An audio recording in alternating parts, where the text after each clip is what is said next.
Think about it for a second. These huge empires dominating the globe for centuries. How do they just, suddenly unravel? Almost explosively, really, in the mid-20th century. It's kind of incredible when you stop and consider it. It really is. These colonial powers that basically dictated everything for so long, politics, economics, a whole map. And then almost like that, a totally new world order starts emerging, independent nations. Exactly. And that huge shift, that's what we're diving into today. This is the deep dive, and we're exploring the fascinating, often really dramatic, sometimes violent process of decolonization, mostly across Asia and Africa. Yeah, and we've pulled together insights from, quite a stack of historical accounts, some really detailed case studies focusing on specific countries, too. Right. So our mission for you today is basically to unpack the key reasons these independence movements picked up so much speed. We want to highlight some of the really pivotal moments, the key figures, And also understand the really diverse ways different nations actually reclaim their sovereignty. Because it wasn't one single story. It's this mix of massive global changes hitting these fiercely determined local struggles. Okay, so let's start unpacking that. Yeah. Decolonization, it wasn't an overnight thing, obviously, but it really did gain serious momentum, didn't it, in the first half of the 20th century? Oh, absolutely. What were the biggest catalysts driving that? Was there one main factor, or was it more that complex interplay people talk about? It was definitely a complex interplay, no single cause. But one major catalyst, maybe surprisingly, was actually the fighting among the European colonizers themselves. You mean the World Wars? Exactly. The First and Second World Wars especially. They massively weakened the colonial powers, economically, militarily. They just couldn't keep that same iron grip on their empires overseas. Right. And while Europe was, tearing itself apart, these anti-colonial movements inside the colonies, they weren't just sitting still. They were intensifying. Intensifying, learning, organizing. Plus, intellectually, it just got harder and harder for European nations to justify colonization. That whole civilizing mission idea, it was wearing very thin. The moral high ground was crumbling. If it ever really existed, yeah. It was eroding fast. England, especially once at the big global power, it found itself stretched really thin. Its power was visibly waning. And that led to what? A change in policy. Kind of a pragmatic shift, yeah. They started introducing internal autonomy bit by bit in some colonies. It was basically them recognizing, look, the world is changing, we have to adapt. So, as these old powers weakened, something interesting happened internationally. After World War I, the League of Nations came up with this idea of trustees for the defeated German and Turkish colonies. What was that all about? How is it different? That's a really key point. The League introduced this system, right, where powers like Britain and France were appointed as trustees. They weren't supposed to be outright owners anymore. Yeah, supposedly. The stated goal was administering these places to prepare them for self-rule eventually. Now, it was a flawed system for sure. Britain and France often just carried on as before. But the idea was new. The idea itself was a small step away from just grabbing land. It introduced this concept of, accountability, colonial responsibility. Okay, and then after World War II, the United Nations took that even further, right? Its old charter, self-determination. Yeah. That must have been a huge boost for independence movements. Oh, massively significant. The UN provided this powerful, moral, diplomatic tool. Suddenly, nations fighting for freedom weren't just local anymore. They had international law, potentially global opinion, kind of on their side. It put pressure on the colonial powers. Huge pressure. They had to justify their rule on a world stage. And even before the UN was fully up and running, you had the Atlantic Charter. Ah, yes, Churchill and Roosevelt. Right. Published during the war. It wasn't just wartime rhetoric. It explicitly said the Allies weren't planning to grab territory after the war. And that post-war changes should be based on what the people wanted. Exactly. It granted all people the right to make their own decisions. That was huge. That's such a profound statement, isn't it? Especially coming from Churchill, leader of the biggest empire. It created this massive paradox, fighting for freedom in Europe while denying it elsewhere. It absolutely did. It made their colonial grip seem, pretty untenable morally. These global statements, they basically poured fuel on the fire of independence movements that were already burning. Okay, so we've got these big global shifts happening. Let's zoom in now, continent by continent, starting with Asia.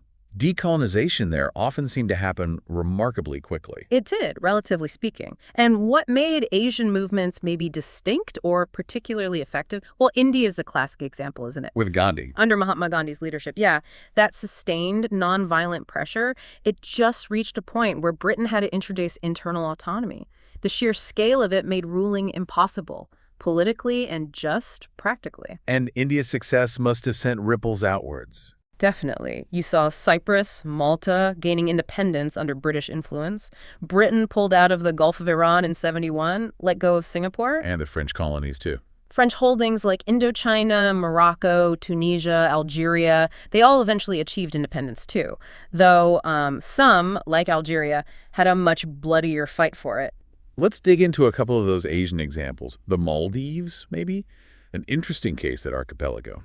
Very interesting. So the Portuguese arrive in 1507 demanding tribute go to Goa, but the locals didn't just roll over. No, your sources mention Muhammad Thakurufanu al-Azam. He fought back. Yeah, reportedly used guerrilla tactics, hit and run from hidden islands, wore the Portuguese down until he finally kicked them out in 1573. Quite resourceful. And then what's fascinating is how quickly things shifted again. He becomes sultan, makes a treaty with the Dutch. Right. So then the Maldives starts paying tribute to the Dutch in Ceylon, which is now Sri Lanka. Then later the British come in. And the British built infrastructure. Naval base, radio center. Yeah, they did. Even brought Indian laborers for paddy fields, so you have layers of colonial influence. But despite all that, they gained independence relatively peacefully, July 26, 1965. Treaty signed in Colombo. Exactly. It shows that persistent desire for self-rule, even with different powers coming and going. Okay, what about Sri Lanka itself? Ceylon, as it was then. British rule from 1798 to 1948 after they pushed out the Dutch and Portuguese. Yeah, and there were serious uprisings against the British there, too. Often driven by economics, you had British planters bringing in lots of Tamil laborers from India for coffee plantations initially. And the British controlled the main crops: coffee, tea, rubber, coconut. They dominated production, dominated the markets. But like you said earlier, it's complex. They also developed Colombo into a major international port. Built colleges, universities, even encouraged Buddhist studies, apparently. Right, so it's that mixed legacy again. Development alongside exploitation. Sri Lanka finally got its independence in 1948. A really clear example of how economic goals and, well, some level of development could coexist under colonial rule, even if unequally. Then moving over to Myanmar, or Bangladesh. Its history of resistance is pretty striking, too. Early on, right. The Portuguese defeated a local kingdom in 1599. Yeah, but just over a decade later, by 1611, different local dynasties actually teamed up, defeated the Portuguese, and created a stronger, unified Myanmar. And this unified Myanmar then started expanding. It did, pushed into areas like Manipur and Assam, which, bordered British India. That led directly to conflict. The Anglo-Myanmar Wars, 3 of them. 3 wars, yeah. And the British, with their military advantage, basically won each time, gradually taking over more and more territory until they controlled the whole country. And initially, Myanmar was just tacked onto British India. Annexed as a province, yes. But the desire for self-rule didn't go away. In 1935, it was separated, given some autonomy within the empire. Then World War II complicates things further. The Burma Independence Army under Aung San, they sided with Japan initially. They did, hoping to push the British out. Looked bad for Britain for a while. But then the British, with American help, regained control in 1945. But here's what's really interesting, I think. The British seem to have learned something. A crucial lesson. You couldn't just ignore popular opinion anymore. That tide had turned. So strategically, they appointed Aung San, the independence leader, as vice president. And granted independence fairly quickly after that, January 4th, 1948. Exactly. It's amazing, isn't it? Myanmar's path, with all its early resistance and wartime alliances, ultimately turned on the colonial power, finally recognizing they had to listen to the people. That's a huge shift from the old iron grip. Yeah, what these Asian examples really drive home India's nonviolence, Myanmar's more military struggle, is just how different the paths were. No single blueprint. Absolutely not. Each nation found its own way, used different tactics, faced unique challenges. Okay, powerful takeaway. Let's shift now to Africa. We saw this incredible wave there, too, maybe even more concentrated. That period between, say, 1950 and 1965 saw so many European colonies gain freedom. It was a huge wave, yeah. And there's a fascinating irony here.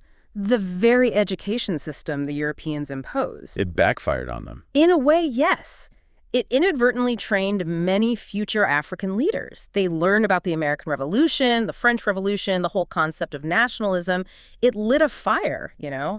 Fostered national pride, the desire for self-determination. So they were educated in the very ideas that would eventually dismantle the empires, providing the education. Precisely. And then after World War II, that nationalism got another huge boost. Britain and France were weaker, facing pressure. They started gradually granting more rights. Which just fueled the independence movements even more. Strengthened them dramatically. It created this sense that change was possible, even inevitable. This makes me think about Pan-Africanism. How did that idea of a unified Africa, a shared struggle, start to grow? Well, it started quite early, actually. Figures like H.S. Williams. He formed the African Association in London way back, held its first conference in 1900. These early gatherings were crucial. And W.E.B. Du Bois was involved, too, the American sociologist. Yes, he was at that 1900 conference. And he was key in organizing later Pan-African congresses. Think of them as big meetings. Black intellectuals, activists, leaders from all over the world came together. To build a shared vision. Exactly. To talk strategy, build solidarity for the whole continent. They were really important for creating that collective identity. The Fifth Congress in Manchester in 1945 was particularly influential. And World War I also had a big impact in Africa itself, didn't it? Oh, absolutely. When that war started, almost all of Africa, except maybe Liberia and Ethiopia, was under European rule. So they got dragged in, involuntarily. How so? Fighting on African soil. Yeah. Britain and France immediately attacked German colonies in Africa. So Africa became another battleground in Europe's war. And after Germany lost, the winners just scrambled for those colonies. Pretty much. They competed fiercely for them. President Woodrow Wilson actually suggested something different. The American president. What was his idea? He proposed that the winners act as trustees, not owners, administer them as protectorates, grant internal autonomy, guide them towards self-rule, a challenge to their old way. But the League of Nations didn't quite go that far. Not quite. In 1919, they decided to formally divide the colonies among Britain, France, and Belgium. They set up a committee to supervise, but yeah, it still kept them under colonial control, just with this new label of trusteeship. Still, it planted a seed, the idea of accountability. It did. Symbolically important, even if the reality was often lacking. Looking at specific African independence stories, South Africa is an early but complicated case. 4 British colonies merged in 1920. Right. Cape Colony, Natal, Orange Free State, Transvaal, they became the state of South Africa. But, and this is crucial, white minority rule continued completely unchanged for decades. So formal statehood didn't mean freedom or equality for everyone. Not at all. A vital distinction. Yeah. Elsewhere, Egypt got its independence even before World War II ended. That set an early example for the rest of the continent. And then the wave really hit. Libya, Tunisia, Morocco, Algeria, Ghana. A whole cascade. And by the mid-20th century, you see this massive surge. 12 French colonies like Ivory Coast, Madagascar, Mali, they all become independent. Plus others. Former trusteeship territories. Yeah, places like Cameroon, Somalia, others under various European powers or league mandates. They gained freedom one after another. Algeria's fight was particularly tough, you mentioned. Very tough. A long, brutal war against France. They finally won independence in 1962, but only after a plebiscite confirmed it. And Tanzania was formed by a merger. That's right. In 1964, Tanganyika and Zanzibar united to become the United Republic of Tanzania. Each story is different, but the overall trend was undeniable. Italy's role is interesting, too. They had an African empire before WWII. They did. They had taken over Ethiopia and Libya, annexed them, and Mussolini used those territories during WWII as launch pads. To attack British colonies. Yeah. Egypt. Exactly. So the war spread across North and East Africa, from Morocco and Libya across to Ethiopia and Somalia. It was a huge threat to the British Empire in Africa, especially with Italy and the German General Rommel involved. And your sources highlight the role of Indian soldiers fighting for the British. Yes, it mentions their resilience being really important in pushing back the combined Italian and German forces. And the outcome for Italy and Germany. They lost the war, and they lost their African colonies in 1945. Another direct consequence of global conflict reshaping the colonial map. So pulling back to the big picture again, the end of World War II really just turbocharged everything, didn't it? Undeniably. It created this environment where decolonization just took off. You could almost feel this heightened spirit, this sense of possibility sweeping across both Asia and Africa. And it wasn't just about individual countries anymore. There was this move towards regional identity, regional cooperation. Absolutely. India called that first conference of Asian countries back in 1947. 25 nations came together. It wasn't just a meeting, it was kind of foundational. Shaping the idea of Asian regionalism. Short and common problems. Yeah, mutual cooperation, a new kind of diplomacy emerging. And then that expanded. The Bandung Conference in '55. Right, in Indonesia. That was the first big conference of both Asian and African countries, a really powerful moment. What was the focus there? Discussing shared Afro-Asian problems, definitely, but also focusing on world peace, mutual cooperation. It was like a collective voice emerging onto the world stage saying, we're here, we have shared interests. And watching all of this unfold, the new superpowers. Yeah. Oh, yeah. America and Russia, they were watching very closely. Each one trying to pull as many of these newly independent countries into their own orbit, their own sphere of influence. Setting the stage for the Cold War.